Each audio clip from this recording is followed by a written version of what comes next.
Depois desses propósitos, então o tema principal do livro, ele gira em torno da providência de Deus com o seu povo. Então marquem bem isso.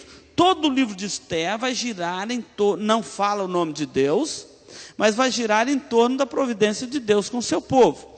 É a história de uma jovem simples do povo judeu, que se tornou rainha pela providência divina para salvar o seu povo.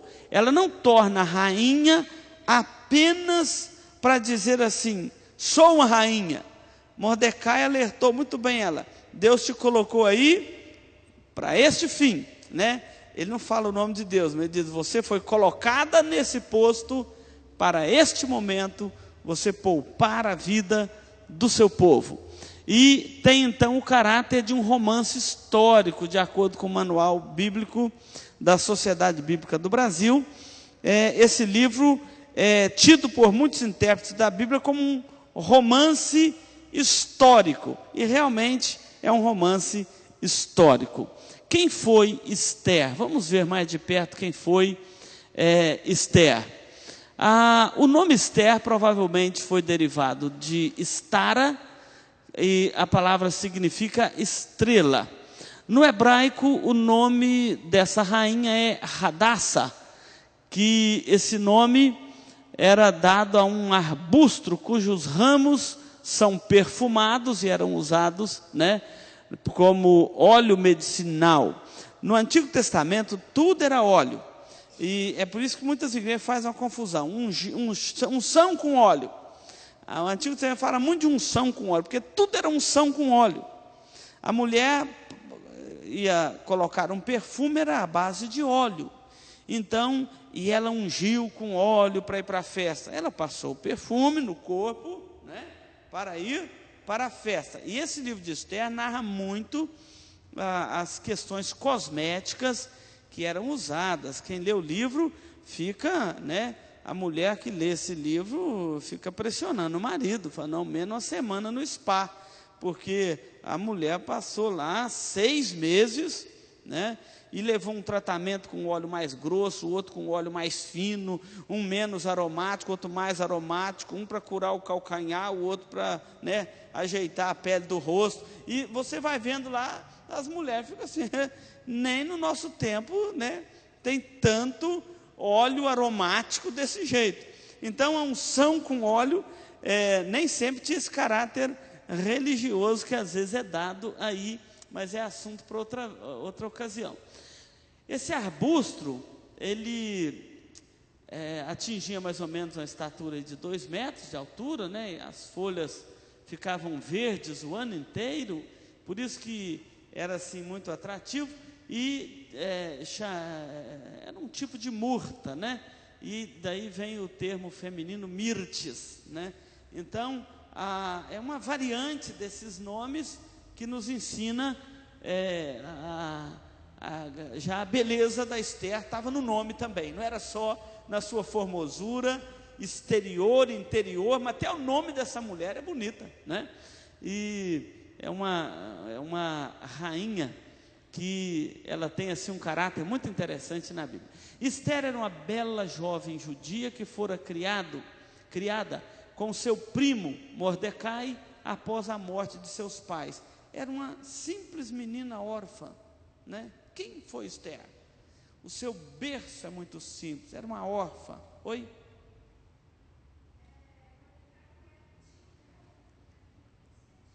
Hein? A Mordecai, tio, né?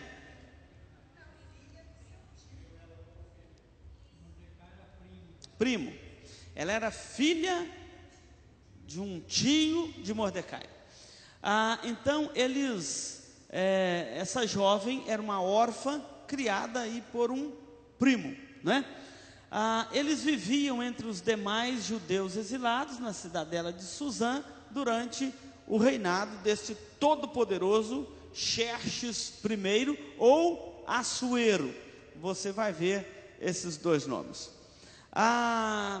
O próximo slide, quando a rainha Vasti, agora é a Vasti mesmo, recusou-se dançar na presença do rei e seus convidados bêbados. Vocês viram aí que eu não estou exagerando, tá todo mundo bêbado, 7 dias só bebendo vinho e aproveitando a generosidade do rei, era com fartura, e cada um era para ser atendido dentro do seu melhor gosto.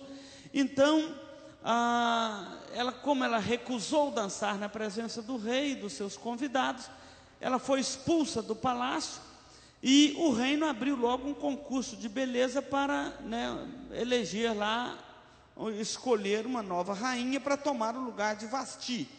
Você viu que o conselho de, como é que chama? Um homem difícil de guardar, Mumecan, como é que é? Memucan. O conselho de Memucan foi o seguinte: destitui de rainha, senão mulher nenhuma mais vai obedecer os maridos em todo o seu reinado, e vai ser uma confusão, vai ser a rebelião das mulheres. E temendo isto, foi dado o conselho, e o rei prontamente acatou e lavrou a lei. Depois ele tentou voltar atrás, mas não podia, porque a lei dos medos e dos persas, eles tinham como a lei tão perfeita que não podia ser revogada. Esther estava entre as virgens mais lindas do reino e foi escolhido para ser a rainha. Esse concurso durou mais de anos, se você ler ali o livro, Ela foi escolhida depois de todo aquele cuidado para apresentar na presença do rei, foi muito preparada ali pelos eunucos. A mando de Mordecai, ela escondeu sua identidade judaica. Os judeus eram escravos e era um povo discriminado lá na Babilônia. Eles não tinham,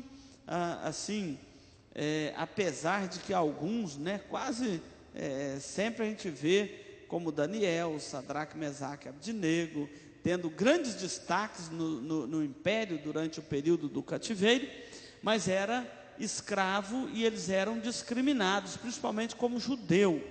E Amã, ele vai perseguir muito o povo judeu exatamente por causa dos costumes da religião judaica, Esse outro permanece até hoje, porque o Irã, que era a antiga Pérsia, qual que é a intenção? Permanece até hoje. Fabricar uma bomba atômica para destruir. A guerra ali é constante, Até hoje. Até hoje Permanece esse ódio ali, permanece naquela região. Ali Deus Deus a usou para salvar o seu povo de uma grande matança, e ela para isso arriscou a própria vida. Tanto o versículo chave desse livro é o capítulo 4, pode passar aí, o versículo chave é o capítulo 4, versículo 14, vamos ler juntos? Porque se de todo te calares agora, de outra parte se levantará para os judeus socorro e livramento, mas tu e a casa de teu pai perecereis, e quem sabe se para tal conjuntura como esta é que foste elevada a rainha. Esse foi um pequeno recado que Mordecai mandou para a rainha Esther, para que ela se apresentasse na presença do rei. Ela não podia fazer isto por iniciativa própria, somente se convidada pelo rei. Então esse é o recado, a providência de Deus não faltaria ao povo. Olha a fé de Mordecai. Olha, você está aí e pode ser um instrumento nas mãos de Deus. Portanto, fique sabendo, não faltará socorro para o povo de Deus, para o povo judeu. Portanto, você e a casa de seu pai vai perecer, Então, isso é importante, que nós temos que entender assim: Deus tem uma missão no mundo, e Ele faz a missão, e Ele nos convida para participar da missão que Ele está fazendo no mundo, e a missão de Deus continua no mundo. Agora, se nós nos recusarmos, Ele vai tirar e colocar outro no lugar, porque a missão dele será feita. Então, nós é que temos que estar atentos a isso, para participarmos da missão de Deus no mundo, porque se nós recusarmos, Ele vai levantar outro. né? E Jesus disse isso muito claramente lá na videira. O galho, o ramo, que estando ligado na videira não der fruto, o que o pai vai fazer? Ele vai cortar e lançar fora, não é? E vai enxertar outro galho para que dê fruto. Então, a missão de Deus está sendo feita na terra. Querendo ou não, Deus está fazendo a sua missão na terra. Então, é uma grande alegria, um grande contentamento, um grande privilégio para nós participarmos dessa missão. Não querendo, Deus coloca outro. E assim, nós devemos estar sempre atentos. Então, esse é o versículo-chave. Vamos seguir aí o nosso estudo. Eu coloquei 2 esboços simples do livro, que foram os melhores que eu achei. Esse esboço é mais simplificado. O capítulo de 1 a 4 fala da oposição aos judeus, levantada por Amã, e o capítulo 5 a 10 mostra a vitória dos judeus. Essa é uma forma simplificada de dividir um esboço desse livro: a oposição aos judeus e a vitória dos judeus, porque a história, esse livro conta a história de que mesmo que nós estamos falando? Mas sobre Deus, a história de quê? Da providência de Deus. A personagem principal vai ser a rainha Esther, mas a história é a história da providência de Deus, que passa pela personagem rainha Esther. Então guarda, não perca o foco do livro. O foco é a história da providência de Deus. O personagem humano que Deus vai usar é Esther, com a grande colaboração do seu primo Mordecai. O segundo esboço do livro, que também é interessante, ele passa pelas festas. É um esboço a partir das festas. A festa de Assuero, essa festinha aí que deu lá, né? 180 dias, só vendo as riquezas, e depois um banquetinho aí, né, de 7 dias, né? Muita festa, né? Muita festa para um rei só. Depois a festa da rainha Esther, aquela festa que ela pede ao rei, onde ela revela os planos errados de Amã. E por final, a instituição da festa do Purim. Então o livro também pode ser dividido por estas 3 festas, que não seria de todo. Só mostrando aqui rapidinho o próximo slide, mostra só o pedaço que Esther ocupa nessa cronologia do cativeiro, né? Então nós vimos a primeira leva, a segunda leva, a terceira leva. Esther está aqui, ó, os acontecimentos do livro de Esther estão inseridos aí dentro dessa cronologia. O próximo, só para mostrar também, rapidinho, a cidadela de Suzã, está aqui, ó. Lembra que Neemias estava aqui na cidadela de Suzã quando ele sai, e estava aqui nessa cidadela onde acontece o pano de fundo histórico, geográfico, onde acontece esse episódio da rainha Esther. Seguindo, vamos ver então a festa do Assuero. A festa do Assuero começa com a desobediência de Vasti. Ficou meio esquisito meu desobediência ali. Vasti se recusou a expor de forma indecente diante dos principais do reino, a mando de Assuero, todos bêbados. Era costume dos persas que as rainhas não se expunham em público. Lembra que enquanto o rei estava dando uma festa num local, ela estava dando uma festa em outro local? Vocês atentaram para isso no capítulo 1? E os historiadores, os estudiosos da Bíblia, falam que o rei Assuero bebeu demais e quis mostrar a beleza da rainha para os seus súditos, e queria que a sua esposa fosse dançar lá de forma sensual, com pouca roupa, e ela, que não deveria comparecer nem vestida com as melhores e mais decentes vestes, muito menos dançando lá como se fosse uma mulher à toa. Aquilo era contra a dignidade de uma rainha. Ela não foi meramente desobediente assim ao rei, né? Então ela, na verdade, ela foi prudente, porque ele mesmo, na sua bebedeira, estava contrariando as próprias leis do seu país, né? Mas é por isso que a bebedeira é sempre uma péssima conselheira, né? Está aí o exemplo. O capítulo 2, a coroação de Esther, escolhida pelo critério de beleza, mas também era uma jovem muito sábia, e a preparação dela, que foi longa, os irmãos devem ter lido ou devem ler este livro, para vocês verem quanta beleza esse livro traz. Mordecai salva a vida do rei. Deus usa Mordecai para salvar a vida do rei de uma terrível conspiração, e assim ele ganha também prestígio lá no período do rei Assuero. A próxima festa é a festa de Esther. É nessa festa que é revelada a conspiração de Amã contra os judeus. Então, quando Mordecai descobre, comunica Esther, né, diz aqui, Amã queria que todos se prostrassem diante dele. Mordecai recusou-se, e aquilo ali foi uma afronta para ele. Foi daí que nasceu que floresceu todo o ódio dele contra Mordecai, querendo abocanhar todo o povo judeu. Então vocês lembram no livro de Esdras e Neemias, que nós vimos as oposições ao povo judeu lá em Jerusalém.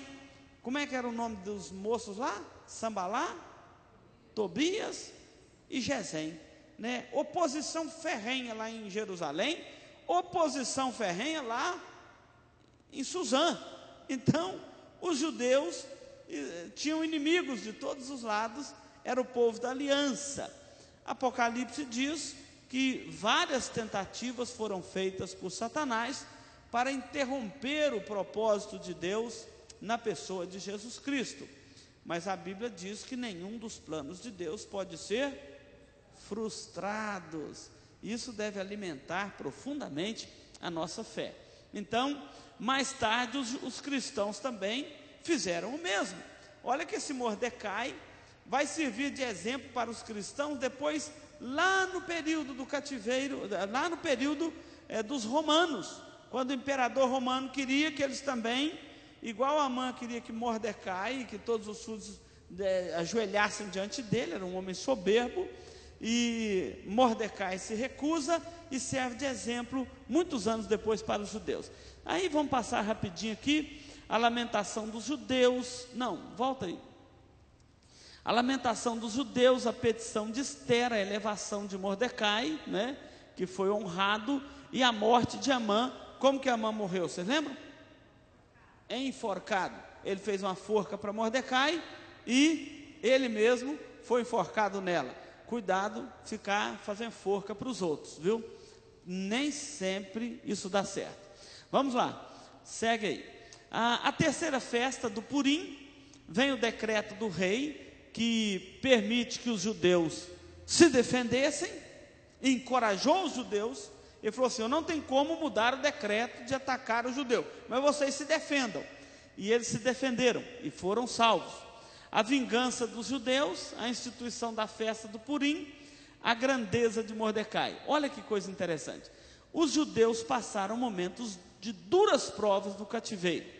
A face oculta de Deus, porque o nome de Deus não aparece nenhuma vez neste livro, a face oculta de Deus, mesmo não registrando o seu nome, ele estava presente em defesa do seu povo a todo o tempo. Então, o que é essa festa do Purim? Vamos ver o próximo aqui. Então, pode passar o próximo. A festa do Purim, olha só, a palavra Purim quer dizer sorte. Isso começou lá com Amã.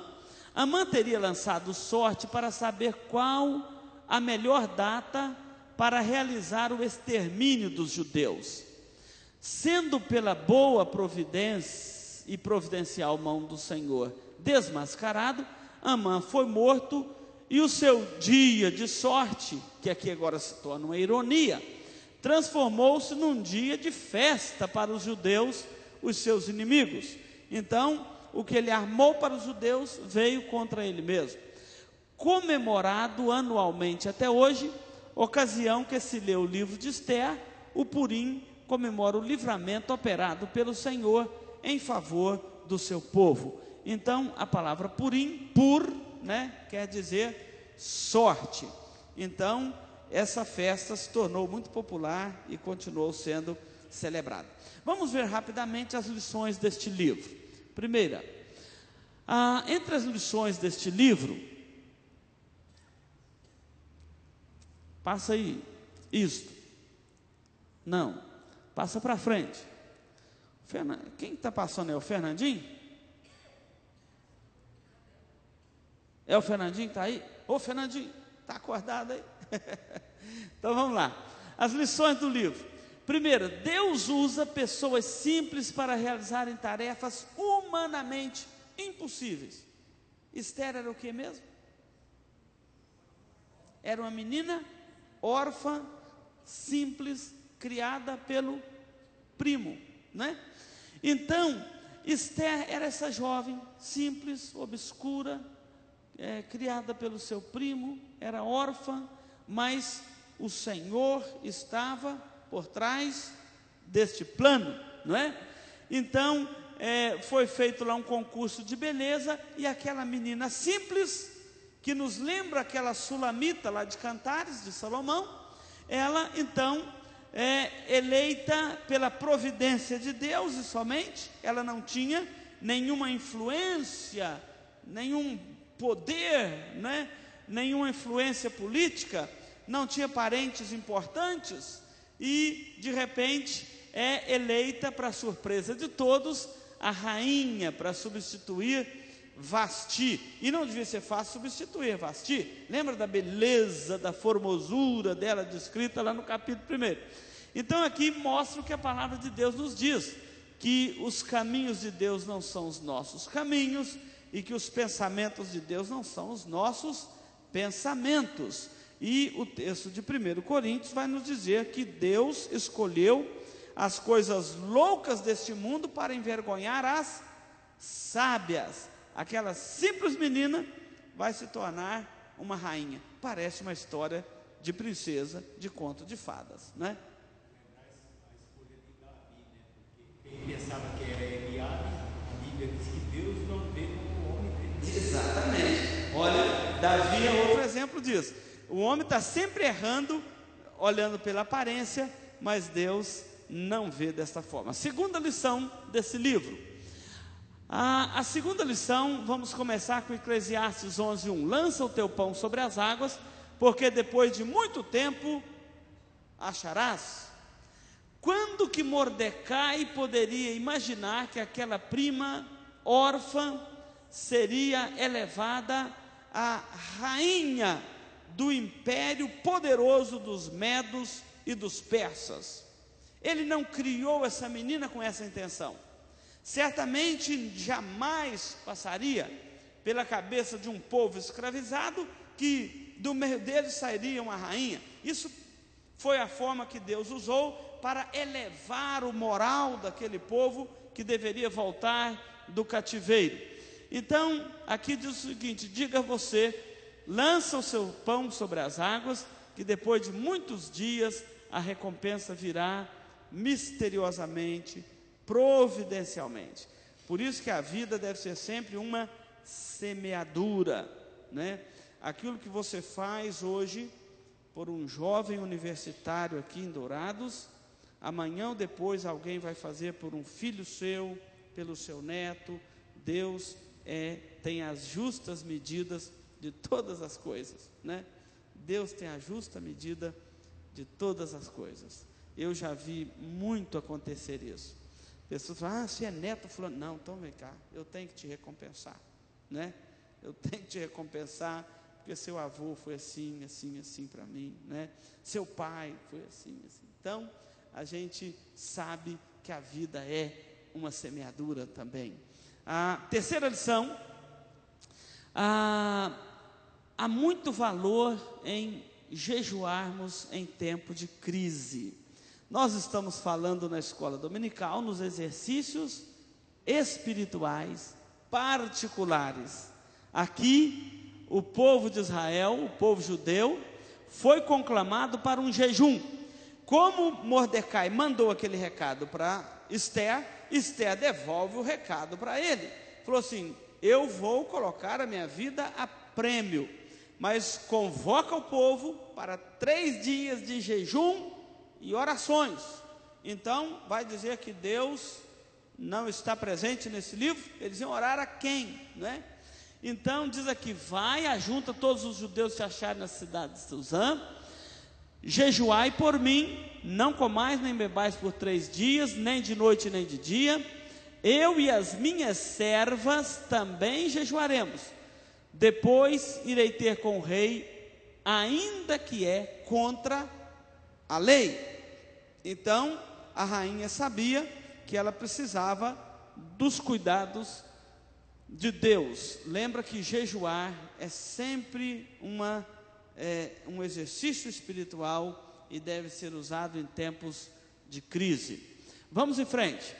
A Esther não era apenas bela, ela era também sábia. A Bíblia diz que enganosa é a graça e vã a formosura, mas a mulher que teme ao Senhor, essa será louvada. Está aí um exemplo de uma mulher que teme ao Senhor. Tudo que ela fez no temor do Senhor. Ela não pensou em si mesma. Ela podia pensar: eu estou aqui dentro do palácio, meu povo, né, que se ajeite. Não. Então, cuidado para não preocupar-se muito com o exterior e esquecer do interior. Essa mulher era bonita de aparência e bonita de alma. Essa é a verdadeira beleza, né? Então, quinta lição que esse livro nos traz. Isto: o mal que intentamos fazer contra pessoas justas acaba também caindo sobre nós. Está aí. A forca do Amã para matar inocentemente Mordecai serviu para ele mesmo. Irmãos, nunca devemos pagar o mal com o mal, nunca devemos fazer o mal a ninguém. A Bíblia diz: a ninguém pagueis mal por mal, né? Esforçai-vos por fazer o bem. E outra recomendação que a Bíblia nos dá lá em Romanos é a seguinte: para nós não vingarmos a ninguém, mas para nós darmos lugar à ira de Deus, porque fazendo assim amontoareis brasas vivas sobre a sua cabeça. O crente não precisa fazer justiça com as próprias mãos. A justiça de Deus está sobre ele. Correto? Não precisa fazer justiça com as próprias mãos. Não precisamos sair nos defendendo por aí. Tem pessoas que acham que tem que sair se defendendo. Me caluniaram, me defenderam e tal, né? Não precisa disso. E quando fala dar lugar à ira, porque é dar lugar à ira de Deus. Quando eu não retribuo o mal com o mal, eu estou dando lugar à ira de Deus. Deus fará isso por mim. Agora, quando eu vou lá para retribuir o mal com o mal, então vai sobrar para mim também a justiça de Deus. Não vai ficar só para aquele que me injustiçou, mas vai sobrar para mim também. No dia que vocês aprenderem esse princípio espiritual, até para as relações humanas suas, vai ter muita diferença. Vamos então encerrar com a cristologia do livro de Esther. Neste livro, eu sempre gosto de mostrar a cristologia do livro, porque nós estamos dizendo o tempo todo que Cristo é o centro da Bíblia. Vocês guardaram bem isso? Mas Cristo não é só o centro da Bíblia, não. Cristo é o centro de todas as coisas. Ele é o centro da história.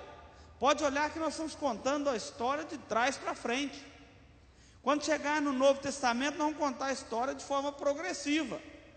Jesus é o centro da história, Ele é o centro da Bíblia, e se Ele não for o centro da sua vida está fora do centro. É por isso que nunca acerta, né? Não consegue acertar na vida, porque está fora do centro. Cristo é o centro de todas as coisas, inclusive da nossa vida. E é isso que eu estou tentando mostrar todo encerramento de livro aqui, toda a aula nossa. Espero não ficar tão repetitivo, mas nós precisamos de mostrar que Cristo é o centro de todas as coisas. Então, neste livro observamos mais uma tentativa de Satanás, no sentido de destruir o povo de Deus e, consequentemente, exterminar a linhagem messiânica. Mas por sua providência o Senhor mantém vivo o seu povo e a família da qual viria o Messias. Irmãos, isso aí é uma aula. Uma hora espero ter a oportunidade de dar. Quantas investidas Satanás deu para interromper esse plano da salvação da sua e da minha vida, para que Cristo não chegasse na cruz. Poderia citar algumas. Quando os irmãos de José o vendem para o Egito. Poderia citar aqui quando aquela Atalia matou todos os descendentes do rei e uma criada escondeu Josias. Poderia citar aqui estas investidas como de Mordecai. Poderia citar aqui quando Herodes mandou matar os primogênitos do Egito, aliás, quando mandou matar as crianças de 2 anos para baixo. Poderia citar aqui a última investida de Satanás, quando ele usa um discípulo de Jesus chamado Pedro para desestimular Jesus da cruz, e ele diz: arreda Satanás, você não cogita das coisas de Deus, e sim das dos homens.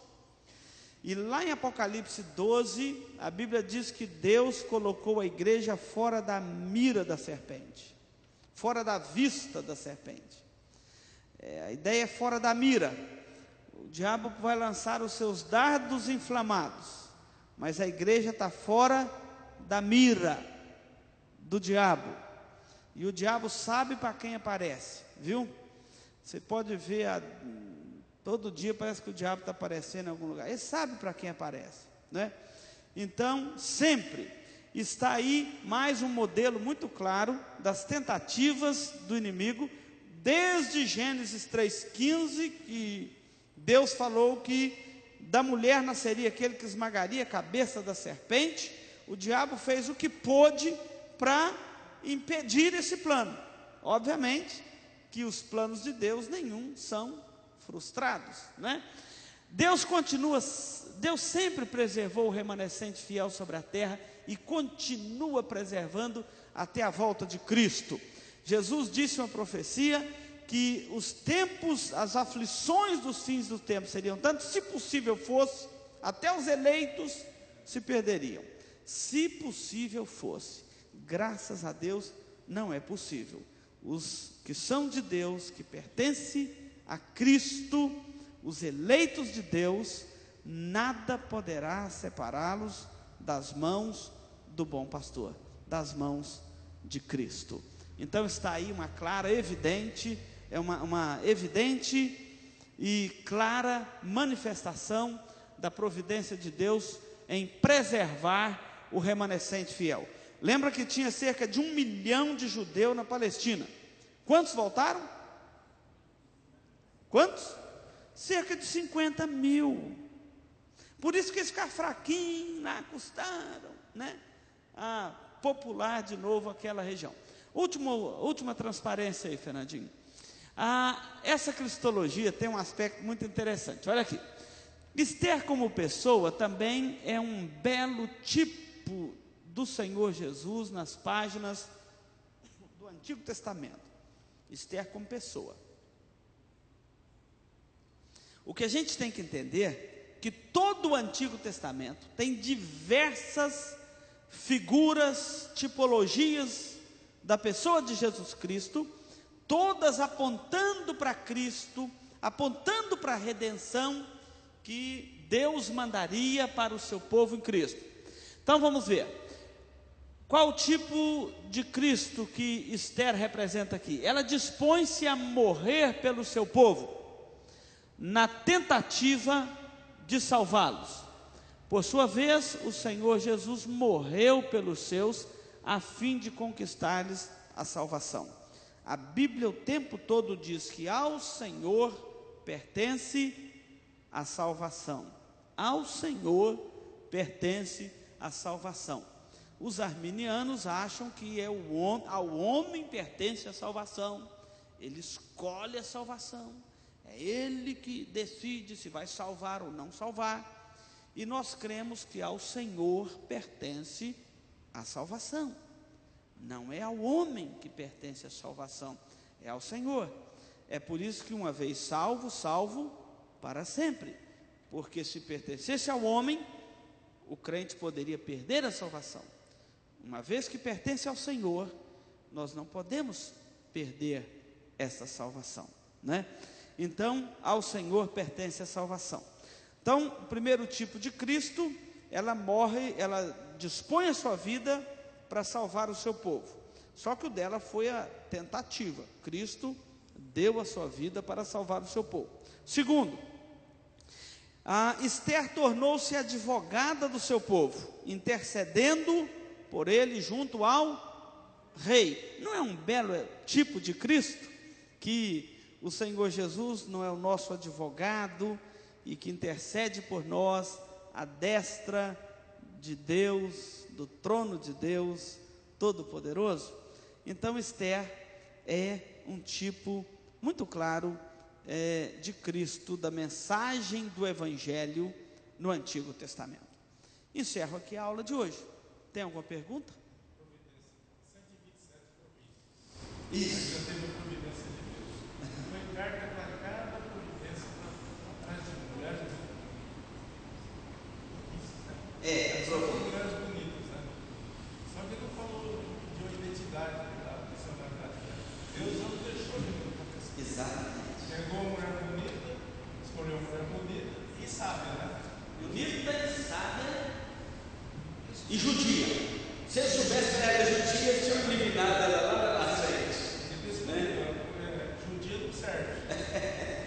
O povo judeu era discriminado, mas então a providência de Deus, né? Todas as barreiras ela tinha para não chegar onde chegou, mas a providência de Deus não tem barreira nenhuma que se torne impossível, né? Pois não, Milson? Tenho levantado comigo aqui um questionamento, o seguinte, que eu acho que a figura mais central deste livro seria de Mordecai, porque Esther, eu não vejo assim tanta sabedoria, mas sim obediência. E a gente vê que quando ela obedecia o Mordecai, ele orientava, você faz assim, você faz assim. E ela era obediente. Está aí mais um tipo, né, também da tipologia de Cristo, né, que foi obediente ao Pai, né, e foi obediente até a morte e morte de cruz. Sim, ele foi honrado, né? Tem mais alguma pergunta que os irmãos querem fazer? Aham.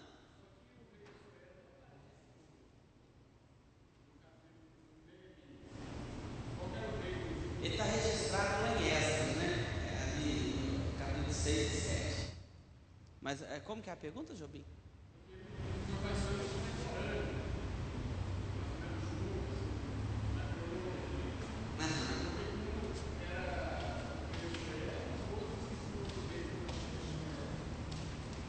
Tinha Suécia, tinha Dario, né? Tinha, não sei.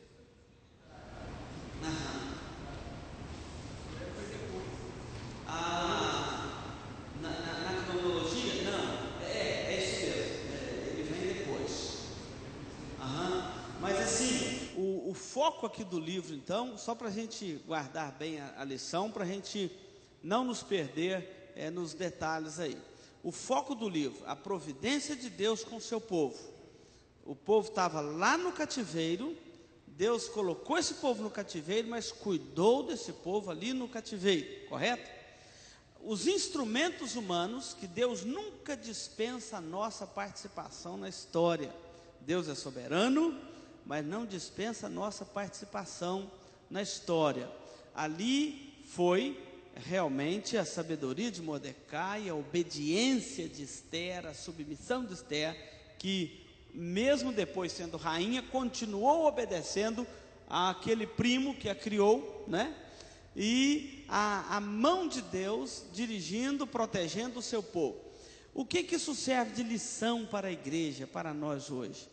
Irmãos, o que serve de lição é que a igreja não é diferente disso. Nós estamos aqui neste mundo. Se for comparar esse mundo com a sua astúcia, com a sua sutileza, com a sua sabedoria mundana, como nós somos ingênuos como essa Esther aí, né, para viver nesse mundo. Deus cuida do seu povo, sempre cuidou, guardou. A providência de Deus está sobre o seu povo. E é por isso que nós podemos descansar a nossa fé segura em Deus, porque Ele vai sempre manter o remanescente fiel. Ele vai sempre cuidar do seu povo. E todos os seus atos miraculosos é exatamente em proteção para demonstrar o cuidado com o seu povo. Isso deve dar ao nosso coração paz. Isso deve dar ao nosso coração confiança mais e mais no Senhor. Tá certo? Na quarta que vem, nós vamos iniciar os livros históricos. Aliás, poéticos. Nós encerramos hoje os históricos e vamos iniciar na próxima quarta-feira os poéticos. Vamos começar por Jó. Tenta levantar a biografia desse personagem aí durante essa semana. Quem era Jó? Tenta levantar esse moço. É um livro que narra o sofrimento humano. Vamos tentar ver quem era esse homem, né? Nós vamos aprender muita coisa. Agora nós vamos entrar numa seção dos livros do Antigo Testamento que não segue mais a cronologia bíblica. Até aqui nós seguimos aquela cronologia, tá certo? Agora esquece a cronologia. Agora são livros que eles estão inseridos dentro destes que nós estudamos, do ponto de vista da história. Eles vão estar inseridos dentro deles. Então nós vamos ter que estar sempre pincelando essa história. Mas eu estou acreditando que meus alunos aqui, inteligentes, né, já pegaram o pano de fundo histórico do Antigo Testamento. Porque o pano de fundo histórico do Antigo Testamento está nesses livros que nós demos. Começa lá do Pentateuco, que também é história, e vem com foco nesses 12 livros. Então não tem que pegar o livro de Jó e ver onde ele encaixa dentro desses livros que nós estudamos. Na história ele está aqui, ó. Então você vai lembrar no rei tal, no tempo do rei tal, no tempo dos patriarcas, no tempo... Traz aquele negocinho que não tem nada a ver com signo, tá? Aquele que você ganhou, que você vai sempre recorrer a ele aí para você achar o momento histórico daquele livro. Salmos, Provérbios, cada um deles está aí dentro de um contexto histórico, tá bom? Então, os poéticos, os proféticos também, eles vão estar inseridos nesses pontos históricos. Tanto que você pode ver em cima, naquele cronograma que eu passei para vocês, que está escrito lá os profetas, né? E nós vamos sempre mostrar uma cronologia para você não se perder na história. E é aqui que muitos se perdem quando está lendo a Bíblia. Vem bem até Esther, né? Nos históricos. Depois se perde todinho, né? Já não sabe mais onde está, quem está e etc. Então nós vamos tentar, cada livro que a gente for estudar, nós vamos pincelar a história dele e vamos te colocar lá dentro do contexto histórico dele, tá bom? Então nós vamos iniciar os poéticos. Não faltem na quarta-feira que vem, que senão vocês vão perder uma aula importante da introdução aos poéticos. Vamos ficar de pé? Está sendo arrecadado aquelas coisas aí para a gente mandar lá para o seminarista, para o Tony, e tanto os diáconos quanto a direção da SAF aí estão autorizados a receber dos irmãos para encaminhar lá para o Tony. E se quem quiser, hein? E sábado vai no lar dos idosos, né? Às 14 horas. Ok, então nós vamos encerrar aqui, vamos orar. Senhor Dário, o senhor ora para nós? Senhor nosso Deus, o Deus da providência, nós te agradecemos porque estivemos mais uma vez aqui na tua casa, Senhor, aprender lições preciosas para as nossas vidas. Obrigado, Senhor, pelo aprendizado que tivemos hoje. Obrigado, Senhor, porque o Senhor tem nos protegido de todo o mal deste mundo, Senhor. Obrigado, Senhor, porque o Senhor tem derramado sobre nós a tua bênção, sobre cada irmão aqui, sobre a igreja do Senhor aqui reunida, sobre toda a liderança da nossa igreja, todos aqueles que estão enfermos, que o Senhor esteja visitando também, que eles possam ser curados pelo Senhor. Obrigado, Senhor, pelo pastor, pela liderança da nossa igreja, que tem trabalhado, Senhor, para a expansão do teu reino, Senhor. Que o Senhor nos dê uma noite de descanso, debaixo dos cuidados do Senhor, e perdoe, Senhor, os nossos pecados, em nome de Jesus que eu oro. Ok, irmãos, está encerrado então o nosso estudo.